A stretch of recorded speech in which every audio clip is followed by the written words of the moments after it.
The next day, the big recreation hall on the Formidable was full. Officers of all ranks came to hear what Fleet Commander Sung wanted to say. The old Zeltarian sat in a chair in the middle of the room. His gray skin looked wrinkled and his milky eyes moved slowly across the crowd. June and Han sat near Commander Sung. They still looked tired from their mission, but the doctors had let them leave the medical bay for this meeting. Many of you have made fun of our human friends, Sung began, his deep voice carrying through the quiet room. You have called them weak, primitive, and simple. Today, I want to tell you about the first time I met humans, long before they joined the Galactic Union. Everyone was quiet, waiting to hear more. It was 157 years ago, continued Sung. I was a young officer on a research ship. We were studying planets that had intelligent life, but had not yet discovered space travel. We watched Earth for nearly 10 years. Talek, the blue-skinned Viridian who had often mocked the humans, shifted in his seat. Sir, with respect, many species had simple beginnings. Yes, agreed Sung. But what makes humans special is not their beginning, but their amazing ability to adapt. The old alien stood up slowly. He moved with surprising grace for someone so old. Think about this, he said. Most space-traveling species evolved special traits that help them rule their home planets. Viridians developed skin that can make food from light when food is scarce. Tricerians grew extra arms for climbing. Duralians have silicon in their bodies to survive extreme temperatures. He pointed to June and Han. Humans evolved none of these special traits. Instead, they developed something much more valuable, the ability to adapt to anything. They can survive in more environments, handle more different threats, and overcome more varied challenges than any other known species. People began to whisper to each other about this idea. The mission yesterday showed just one example, said Sung. Human radiation resistance is not special because it's the strongest in the galaxy. It's special because it's just one of countless adaptations they have.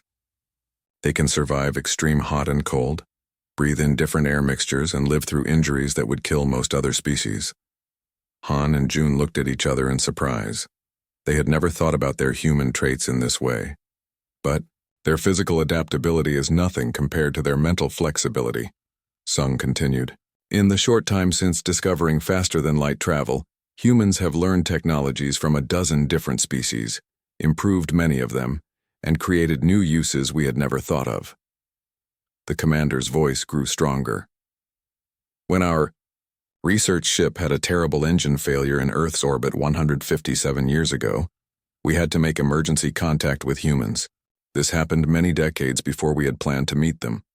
We expected them to react with fear or anger. He paused, his old eyes finding June in the crowd. Instead, they organized a rescue mission using technologies far below our own. 17 of their people died saving my crew. They had no shields, no proper radiation protection, not even good spacesuits by our standards. But they adapted, improvised, and succeeded through pure determination and creativity. The room was completely silent. So before you make fun of humans for their primitive biology or their inefficient social systems, remember this. They have survived and thrived not because they evolved perfect adaptations for one environment, but because they can adapt to any environment. Not because they have special defenses against specific threats, but because they can overcome any threat. Talek's face ridges had stopped moving. Why have you never told us this before, Commander? Sung's mouth formed that strange, almost smile, again. Because some lessons must be experienced, not just heard. Humans don't need me to defend them. Given time, they show their value quite effectively on their own. He turned to face June and Han directly. The Galactic Union needs humanity precisely because you are different. Your adaptability, your persistence, your willingness to sacrifice for others. These are strengths, not weaknesses. After the meeting ended, the feeling on the Formidable had changed. The mockery had stopped. In its place was thoughtful consideration and, in many cases, new respect. Later that evening, as June and Han walked along the ship's observation deck, they stopped to look at the stars. Did you know any of what Commander Sung said? Asked Han June. Shook his head. Not really. We're taught that humans are nothing special compared to most Union species. Maybe that's the point, said Han, watching as a distant nebula glowed against the darkness of space. We don't excel at any one thing. We're not the strongest or the fastest or the most technologically advanced, but we adapt, we endure, and we never stop trying. June smiled. That's humanity's greatest strength. As they continued walking, Talek appeared in the corridor ahead. The blue-skinned alien looked uncomfortable. Lieutenant June, Lieutenant Han, he said formally, I wish to apologize for my previous behavior. No need, said June. We all have misconceptions about other species. Still, insisted Talek, I was wrong. What you did on that mission, it was impressive. Few on this ship could have succeeded. Han nodded. Thank you. I have a question if you don't mind, said Talek. When you were in that Krivak ship surrounded by enemies, radiation making you sick, were you afraid? Of course, said June without hesitation. Fear is natural. Then how did you keep going? Han smiled a little. That's the human way. We feel fear, but we don't let it stop us. We adapt and overcome. Talek's facial ridges moved, in thought. I think I have much to learn from humans. After Talek left, more crew members approached June and Han. Some wanted to hear details about the mission. Others were simply curious about humans now. The change in attitude was remarkable. Captain Dorna also came to speak with them. Her blue tentacle face moved in what they had learned was a gesture of respect. Your actions have brought great honor to this ship, she said. And perhaps more importantly, you have changed how many here view humanity. We were just doing our job, Captain, said June. No, said the captain. You were showing us all what humanity truly is. Commander Sung was right. Your species' adaptability is remarkable. The Galactic Union will be stronger with humans as full members. In the days that followed, life on the Formidable changed for the human crew members. The mockery and sidelong looks were replaced with respect and curiosity. Officers who had once avoided them now sought them out, asking questions about Earth and human culture. Commander Sung watched these changes with satisfaction. One evening he found June alone on the observation deck. Are things better now, Lieutenant? Asked the old alien. Much better, sir, said June. Thank you for what you did. Sung shook his head. I did nothing. You and Lieutenant Han showed everyone the truth about humans. I merely provided some context. Still, without your faith in us, we would never have had the chance to prove ourselves. Perhaps, said Sung, or perhaps another opportunity would have come. The universe has a way of allowing the truth to emerge eventually. June looked out at the stars. Do you really think humans have something valuable to offer the Galactic Union? I know it, said Sung firmly. In my long life, I have seen many species rise and fall. The ones who survive, who truly thrive, are not those with the most specialized adaptations, but those who can change and grow. Humanity may be young in terms of space travel, but your potential is vast. Your species' greatest days lie ahead, not behind. As the old alien walked away, June stayed watching the stars. Out there were countless worlds and challenges waiting for humans to explore.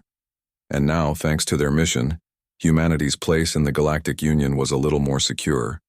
Not because they were the strongest or the smartest, but because they were perhaps the most human quality of all, adaptable.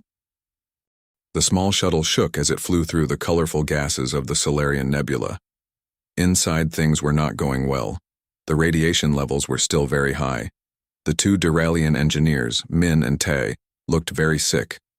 Their silver skin had turned almost black in places. How much longer until we're out of the nebula? Asked June as he checked on the rescued hostages. Min looked at the navigation screen. About 40 minutes if the engines keep working. June nodded and went back to helping Han treat the injured hostages. Han herself was hurt. The cut on her shoulder from the Kryvax guard was deep. She had wrapped it with a bandage, but blood was still soaking through. You should rest, said June to Han. I can take care of the hostages. Han shook her head. I'm fine. These people need help more than I do. One of the hostages, a Centaurian scientist with 4 eyes, watched Han with amazement. You're bleeding, yet you keep working. Why? The mission comes first, said Han simply. We need to get everyone home safely. The Centaurian looked confused. But you're human. The radiation levels here would kill most species. Aren't you afraid? Han smiled a little. Of course I'm afraid. But being afraid doesn't stop you from doing what needs to be done. June checked the radiation counter. It now showed 600 rems.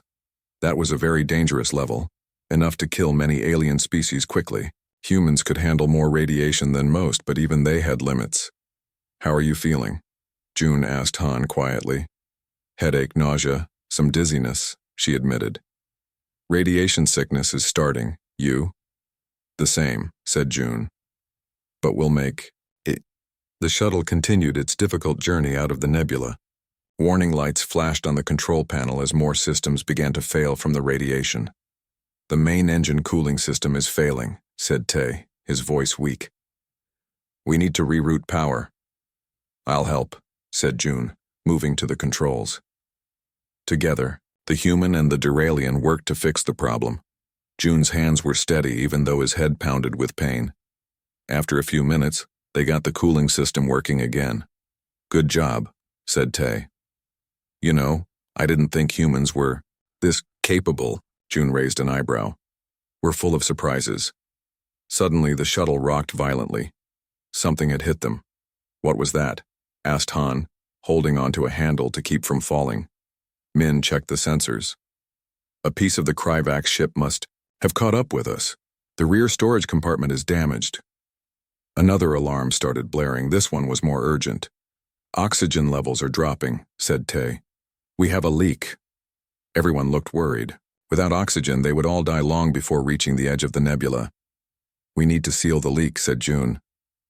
Where is it? Min pointed to a diagram of the shuttle. The rear compartment, but it's heavily irradiated from the debris impact. I'll go, said June. Han looked up from treating a hostage. June, the radiation levels there will be even higher than in here. I know, he said, but someone has to do it. Before anyone could argue, June put his helmet back on and went to the rear of the shuttle.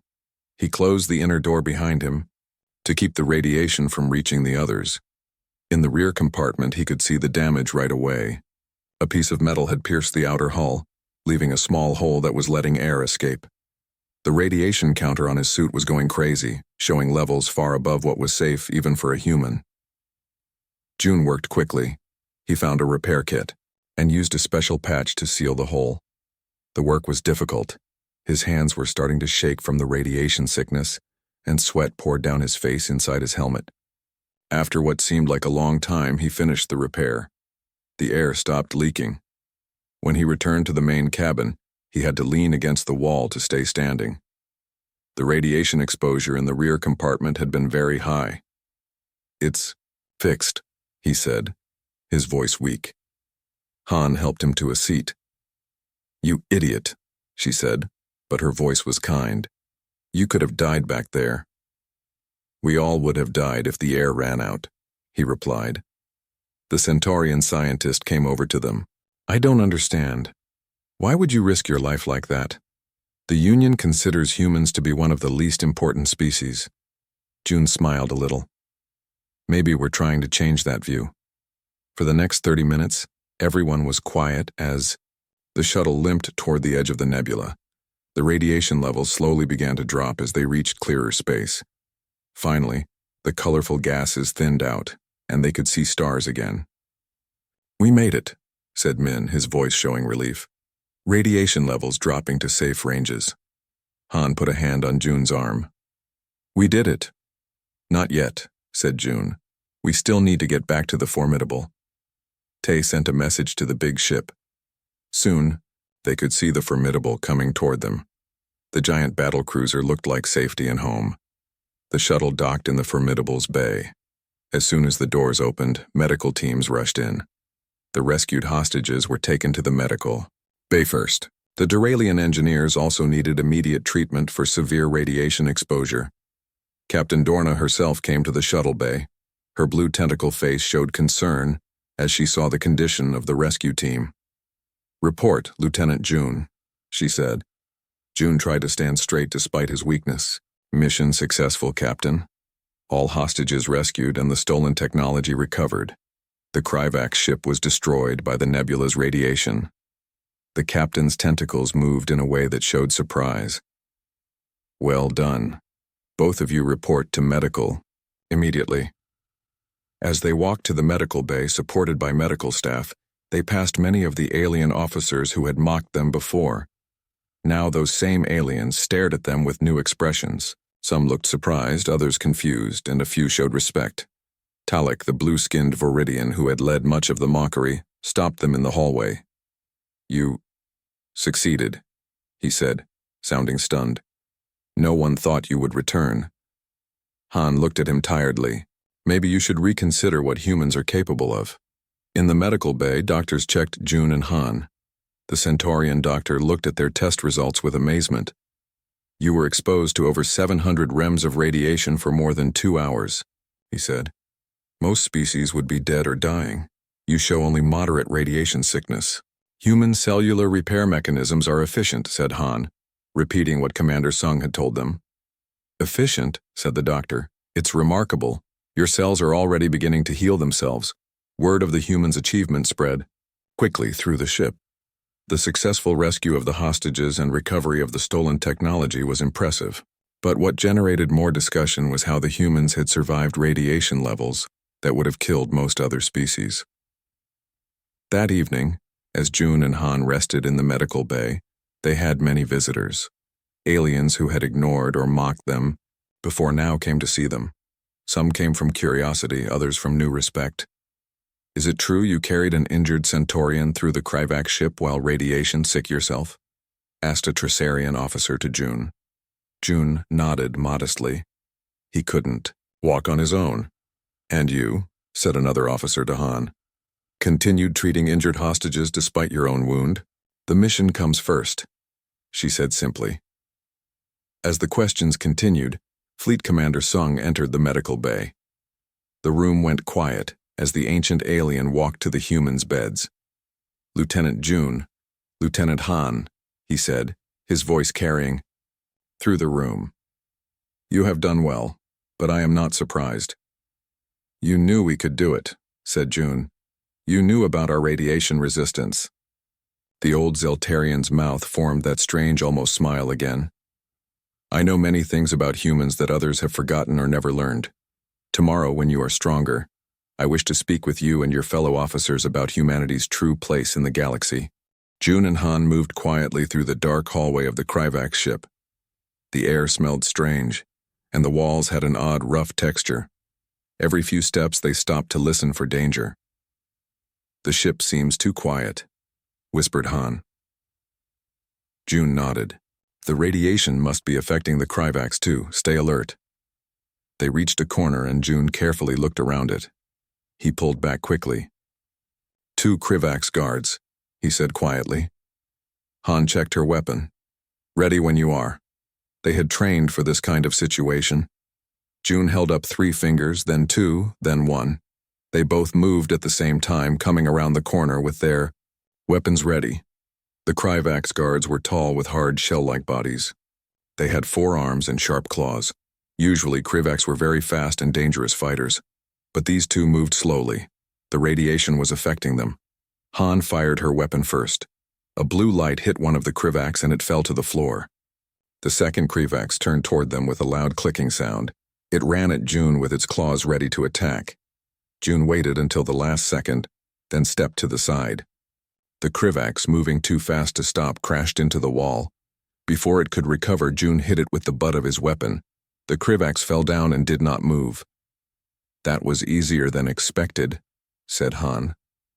"The radiation is slowing them down," said June. "But it's affecting us too. My head is pounding."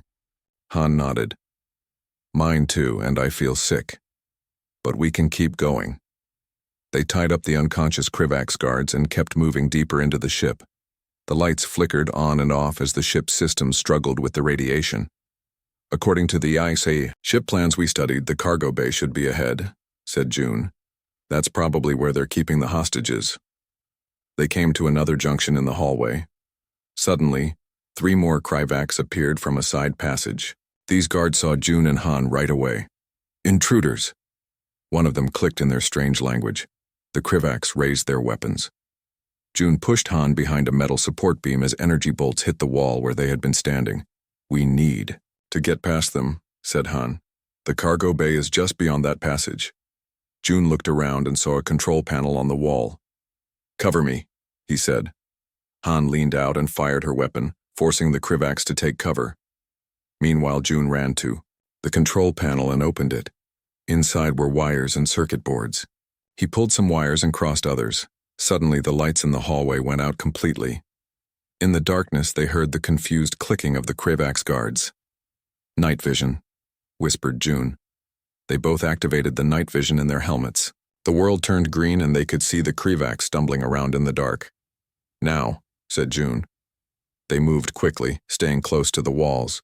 The Kryvacs had good hearing but could not see in the dark as well as the night vision allowed the humans to see. June and Han slipped past the confused guards and reached the door to the cargo bay. "It's locked," said Han as she tried the control panel. June took out a small device from his belt. "Universal electronic key, courtesy of Union technology." He attached the device to the door panel. After a few seconds, the door slid open with a hiss. They rushed inside and closed the door behind them. The cargo bay was large. In the green glow of their night vision, they could see several aliens tied up in one corner. These were the hostages. On the other side of the room was a glowing container. That must be the stolen technology. 6 more Kryvacs, whispered Han, pointing to the far end of the room. The Kryvacs had not noticed them yet. They were busy trying to get emergency lights working. "We need a plan," said June. "We're outnumbered." Han thought for a moment. "I can create a distraction. You free the hostages." "Too dangerous," said June. "We stay together." "There's no time," argued Han. "Look at the hostages. Some of them look sick from the radiation. We need to get them out quickly." June knew she was right. "Fine, but be careful." Han nodded and moved to the left side of the cargo bay. She took a small device from her pocket, set it, and threw it to the opposite side of the room. The device made a loud bang and flashed brightly. All the Kryvacs turned toward the noise. Han used this moment to fire at them from her position. As they turned to fire back at her, June ran to the hostages. There were 8 aliens of different species tied together. Some looked very sick from the radiation. "We're Union officers," June told them quietly as he cut their bonds. "We're here to rescue you." One of the aliens, a tall Centaurian with 4 eyes, spoke weakly. "Thank you. We thought no one would come for us in this radiation." "Can any of you walk?" asked June.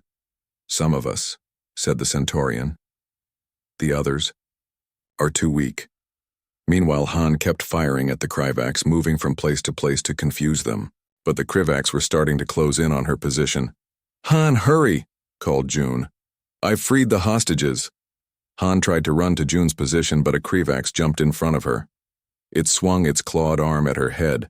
Han ducked, but the claw caught her shoulder, tearing her suit. She cried out in pain but managed to fire her weapon. The Kryvacs fell back. "I'm hit," she called to June. "But I can still move." Han ran to June and the hostages. Blood soaked her suit where the Kryvacs had cut her. "The technology," she said, pointing to the glowing container. "I'll get it," said June. "You start moving the hostages to the door." June ran to the container while Han helped the hostages. The container was heavy but had handles on the sides. As he lifted it, a Kryvac's energy bolt hit the wall near his head. The Kryvacs were closing in. "We need to move now," shouted June. He carried the container while Han helped the weakest hostages. They reached the door just as the Kryvacs surrounded them. June set down the container and fired his weapon, keeping the Kryvacs back while Han got the door open.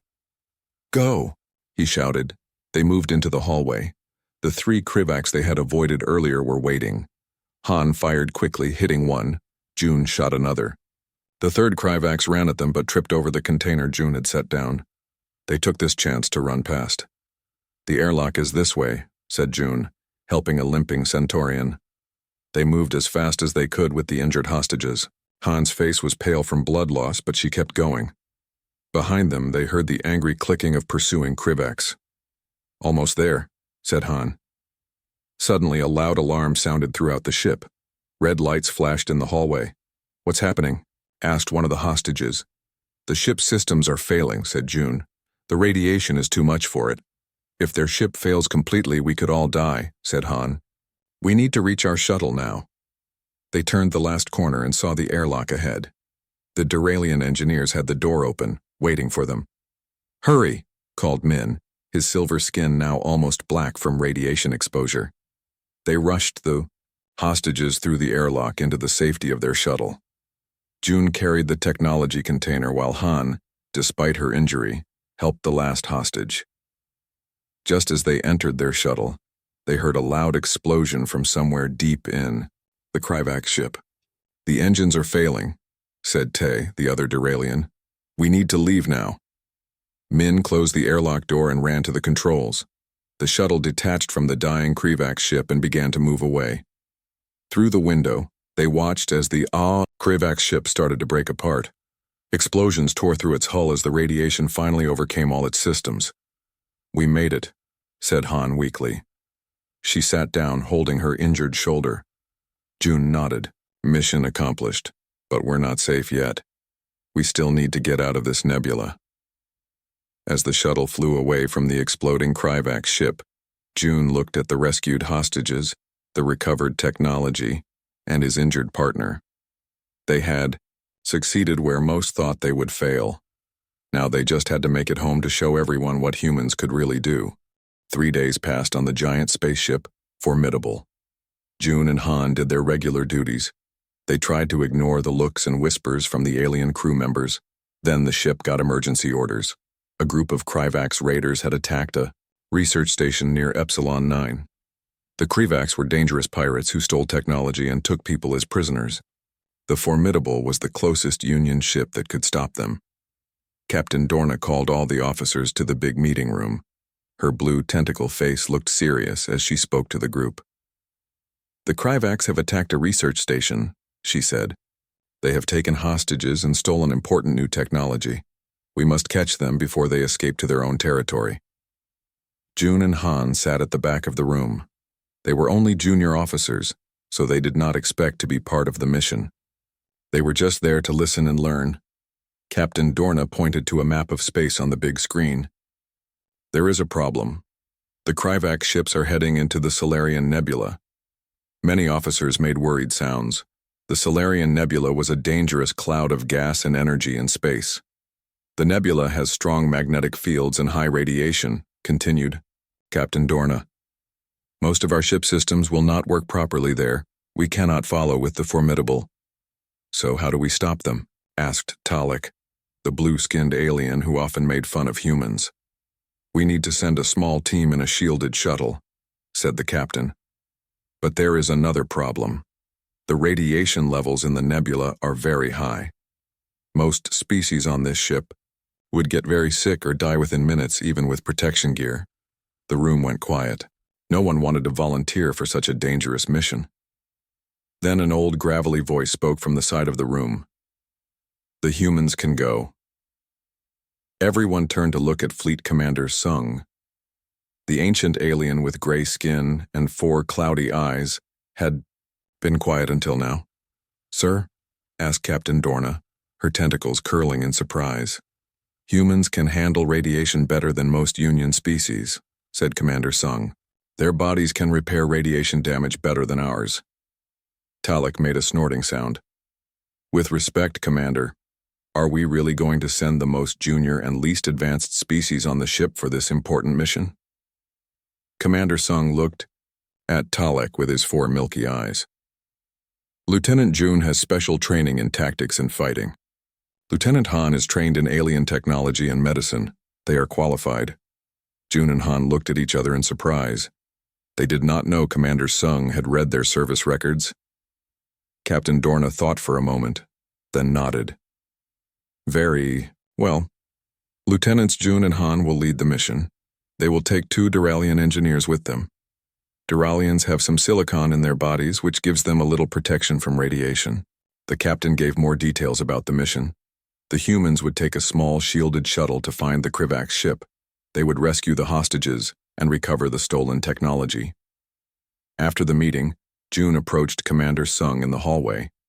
"Sir, how did you know humans can resist radiation better than other species?" The old alien's mouth made a small smile. "I have been alive for a very long time, Lieutenant. Long enough to know there is more to humans than most people think. But this mission is very dangerous," said Han, who had joined them. "Most of the crew thinks we will fail." "Perhaps," said Commander Sung. "Or perhaps this is your chance to show everyone what humans can really do." 2 hours later, June and Han were in the shuttle bay. They checked their equipment while the 2 Duralian engineers, Min and Tae, prepared the shuttle. "Are you nervous?" asked Min. His skin had a silvery shine, showing his partial silicon biology. "A little," admitted June, "but we have trained for dangerous missions." "The Krivax are not known for being kind to prisoners," said Tae, the other engineer. "We need to find them quickly." Han checked her medical kit one last time. "Then let us not waste any more time." The small group boarded the shuttle. As the bay doors opened, they could see the beautiful but dangerous cloud of the Solarian Nebula. Ahead, streams of energy and colorful gas swirled in space. "Beginning tracking of Krivax ion trail," said Min as he worked the shuttle controls. The small ship left the safety of the Formidable and entered the nebula. Right away, some warning lights came on in the shuttle. "Radiation levels rising," said Han, looking at the sensors. 100 rems, 200 rems. June felt a slight headache starting, but nothing worse. The Duralians did not look so comfortable. Their silvery skin had begun to darken in patches. 300 rems, reported Han. "That is near the danger level for Duralians, even with protection." "I can feel it," said Tae, his voice tight with pain. "But I can continue." "No need to be heroes," said June. "Han and I will handle the boarding part. You 2 stay with the shuttle once we find the Krivax ship." They flew deeper into the nebula, following the trail left by the Krivax raiders. The beautiful colors outside had a deadly danger behind them. More shuttle systems began to have problems. The lights flickered and the air recyclers made strange noises. "Radiation now at 400 rems, said Han. Her face looked a bit pale, but she was handling it well. Min looked worse. "How much longer until we find them?" "The trail is getting stronger," said June. "They must be close." After another 30 minutes, they saw it, a dark ship hiding in a thick part of the nebula. It was bigger than their shuttle, with a spiky design that showed it was a Krivax raider vessel. "There they are," said June. "We need to approach quietly and attach to their emergency airlock." Min managed to fly the shuttle close to the Krivax ship without being detected. With a soft clank, they attached to an airlock on the raider's hull. "Radiation. Levels now at 500 rems, said Han as she checked her weapon. "The Duralians definitely cannot go inside." "We will handle it," said June. He looked at Min and Tai. "Keep the shuttle ready. We may need to leave quickly." The 2 Duralians nodded. They looked sick from the radiation but were still doing their jobs. June turned to Han. "Remember our mission. Find the hostages and the stolen technology. Try not to get killed by angry Krivax." Han gave a small smile. "Just another day at work, right?" They put on their spacesuits and weapons. Before they entered the airlock, Commander Sung's voice came over their communication system.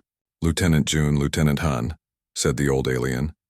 "The entire ship is watching your mission. This is your moment to show what humans can do." "We will not let you down, sir," said June. "I know you will not," replied Sung. "Humans have surprised me many times over my long life. Go now and remind the galaxy why even the oldest species can learn new things." The communication ended. June and Han looked at each other, then put on their helmets. The airlock door opened, and they entered the enemy ship. They did not know what dangers waited inside, but they were ready to face them. It was time to show the galaxy what humans could really do. The recreation hall on the big spaceship called Formidable was noisy. More than 20 young officers talked and laughed. They came from 12 different alien species from all over the galaxy. In the middle of the room stood Lieutenant June, one of only 3 humans on the giant battleship. "So your people only found out how to travel faster than light 80 years ago?" asked Talek. He was a tall alien with blue skin. The ridges on his face moved when he laughed. "My great-great-great-grandparent was already captain of spaceships, when your kind was still trying to figure out how to launch basic satellites." June stayed calm, but his ears turned a bit red. "We have made good progress since we first met other species." Lieutenant Han, the only other human in the room, moved closer to June at the table. She spoke quietly. "Do not let them upset you. They have been doing this all week." "And your muscles," said Kree, a thin alien with 4 arms and shiny scales. "How do you manage with only 2 arms? It seems so inefficient to watch." The group of officers laughed. Their various body parts, extra limbs, mouth parts, and breathing organs created a strange mix of alien laughter. "I heard humans still need 8 hours of sleep every day," said another officer. "Imagine losing a third of your life to such basic biological needs." Han clenched her jaw but did not speak. These getting-to-know-you meetings had quickly turned into make-fun-of-the-humans meetings. As newcomers to the Galactic Union, humans were easy targets. "What I find most funny," said Talek, leaning forward like he was sharing a secret, "is their weak defenses. No natural armor, no backup hearts, no poison glands. It is amazing they lived long enough on their home planet to develop basic space travel." The teasing went on for almost an hour. June and Han took it without complaint. They knew that as representatives of Earth, they needed to stay diplomatic. After all, humans did not have a secure position in the Galactic Union yet. Neither of them noticed the very old alien sitting quietly in the corner. His wrinkled gray skin and 4 cloudy eyes watched the gathering with interest. Fleet Commander Sung was the oldest officer on the Formidable. He had served in the Galactic Union, Navy, for more than 200 years. He sipped his nutrient drink and watched the humans carefully. "Tell us, human," said an officer with 6 eyes and green fur. "Is it true that you can only see a tiny fraction of the light spectrum? How do you even navigate without seeing thermal patterns?" June sighed. "We manage just fine with what we have. Our technology helps us overcome our natural limitations." "Technology?" hooted a bird-like alien. "Borrowed technology, you mean? Your species would still be stuck on your home planet if the Union hadn't shared faster-than-light travel with you." Han spoke up for the first time. "Every species gets help when they join the Union. That's the whole point of cooperation." "Yes, but most species have something valuable to offer in return," said Talek. His voice was not mean, just matter-of-fact. "The Viridians brought advanced shield technology. The Tresarians revolutionized medicine. What have humans contributed?" There was an awkward silence. Even June and Han had no ready answer. "Persistence," said a deep voice from the corner. Every head turned to look at Fleet Commander Sung, who had not spoken until now. "Sir," said Talek, surprised that the legendary officer had been listening. But Sung just sipped his drink and said, "No more," his ancient eyes still fixed on the humans. The recreation period ended when a loud alarm sounded through the ship. All officers quickly stood at attention as Captain Dorna entered the hall. Captain Dorna had blue tentacles for a face and wore the respected uniform of a senior Galactic Union officer. "At ease," she said. "I have news. We have received emergency orders from Union Command. A Kryvax raiding party has attacked an outpost in the Epsilon sector. We are the closest ship that can stop them. We leave in 30 minutes. All officers report to your stations." As the room emptied, Commander Sung approached the 2 humans who stood alone by the wall. "Lieutenant June, Lieutenant Han," he said, his voice gravelly with age. "How long have you been aboard the Formidable?" 3 weeks, sir," said June with a respectful nod. "And how do you find your reception among the crew?" Han hesitated, not wanting to complain. "It's a learning experience, sir." The old alien's mouth formed what might have been a smile. "Indeed. The Union has many species, each with their own pride and prejudice. But remember this. No species joins the Galactic Union without having special qualities worth respecting. Some of our colleagues seem to disagree, sir, said June carefully. Youth often confuses age with wisdom, size with strength, and technology with intelligence, said Sung. They have not yet learned that the galaxy rarely values what you expect it to. Before either human could ask what he meant, the ship's alert system blared again. All senior officers to the tactical briefing room, announced the ship's computer. Repeat, all senior officers to the tactical briefing room. That includes me, said Commander Sung. But this conversation is not finished. In my 200 years of service, I have learned to recognize potential. Watch yourselves in the coming days, young humans. An opportunity approaches. As Sung walked away, June turned to Han with a puzzled expression. What do you think that was about? Han shrugged. No idea, but he's the first one on this ship who's spoken to us like we belong here. He mentioned an opportunity coming, said June thoughtfully. Whatever it is, we should be ready, replied Han. We didn't join the Galactic Union Navy to be laughed at. We joined to prove that humans deserve their place among the stars. They headed to their assigned stations as the giant ship's engines began to power up. The Formidable would soon jump to faster than light speed, heading toward danger and combat with the dreaded Krivax raiders.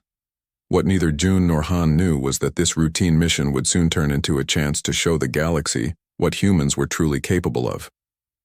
In his quarters, Commander Sung reviewed old files on his personal datapad. The screen showed information about human physiology, stress responses, and adaptation statistics. The ancient alien nodded to himself as he read. He had waited a long time for this moment. The moment when the rest of the crew would learn what he had known for over a century, that humans were far more remarkable than anyone suspected. The ship jumped to faster than light speed, streaking across the stars toward a destiny that would change the way the Galactic Union viewed its newest members forever.